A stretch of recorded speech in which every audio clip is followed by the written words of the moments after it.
A day in the life as a full-time mom. Hi everyone, it's me back again. This is Miss Dimple and welcome to my mini vlog. Panibagong araw na naman, kamusta kayo? Sa mga oras na to, susunduin ko na nga si Smith sa school niya. Buti na lang talaga hindi na ako naglalakad papunta sa school dahil medyo malayo-layo nga itong school ni Smith sa amin. After ko nga masundo si Smith, naglinis agad ako ng bahay para maasikaso ko naman si Ina. Dito nga pala ako natutulog sa sala namin, masanay kasi ako dito kaysa dun sa kwarto namin. At dahil maaga din ako nagigising para hindi na din maistorbo ang mga bata pag bumabangon ako. Ang sarap lang talaga sa feeling na mas on hand na ako ngayon sa mga anak ko. After ko nga maglinis, mag-spray naman ako nitong fly killer. Ganito ko nga pala siya ginagamit, nag-spray lang ako sa mga tago na area. Bilib din talaga ako sa fly killer na to dahil kahit anong insekto, napapatay niya talaga.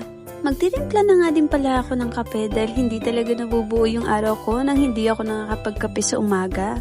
Ang ganda nga pala ng termos na nabili ko sa Orange App. Makikita mo dito kung gaano pa kainit yung tubig sa loob ng termos. Fairness, tumatagal din talaga siya ng 2 araw. Magluluto na nga din pala ako para naman sa babaunin ni Ina. Ang hirap talaga mag-isip ng babaunin ni Ina lalo na mahilig talaga siya sa kanin. Ito nga pala yung lulutuin ko para kay Ina. Nagmarinate lang ako neto ng manok. Dahil iniiwas ko na talaga sila sa mga processed food. Hindi ko na nga din siya pinapabaunan ng pera. Para na din makaiwas na din siya kahit papano sa matatamis. Ayo, anong pinapabaon niyo sa anak niyo? Bigyan niyo naman ako ng idea. Nagustuhan din talaga ni Ina to dahil para din daw tong tusino. After ko nga magluto, next naman ay ayusin ko naman ang buhok ni Ina dahil papasok na siya sa school. Kung gusto niya rin pala ng thermos at fly killer, ilalagay ko na lang sa comment section yung link kung saan ko siya nabili.